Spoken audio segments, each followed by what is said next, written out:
പശുക്കുടിയിൽ ജീർണവസ്ത്രമതിൽ പൊതിഞ്ഞ രൂപമത് ശിശുമശിഹ തന്നയാവോ നമസ്കാരം. ക്രൂശിൽ തിരുദേഹം സ്വയം യാഗമാക്കി ലോകരക്ഷ സാധിച്ചൊരു ധർമ്മനിധേ നമസ്കാരം.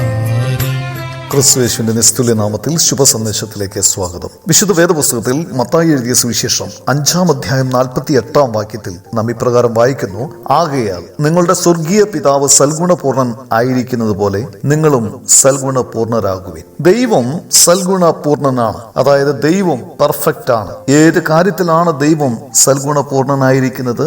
അവൻ എല്ലാറ്റിലും സൽഗുണപൂർണനായിരിക്കുന്നു.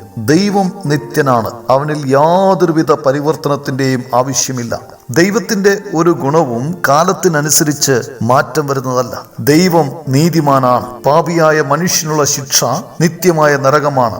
ദൈവം സ്നേഹമാകുന്നു. സ്നേഹവാനായ ദൈവം പാപിയായ മനുഷ്യന്റെ രക്ഷയ്ക്കായി, നരകത്തിൽ നിന്ന് അവനെ രക്ഷിക്കാനായി അവൻ തന്റെ ഏകപുത്രനായ കർത്താവായ യേശുക്രിസ്തുവിനെ ലോകത്തിലേക്ക് അയച്ചു. സർവമാനവരാശിയുടെയും പാപത്തിന്റെ ശിക്ഷ അവൻ ക്രൂശിൽ വഹിച്ചു. നമുക്ക് പകരമായി മരിച്ചു. 3-ാം ദിവസം മരിച്ചവരുടെ ഇടയിൽ നിന്നും ഉയർത്തെഴുന്നേറ്റു.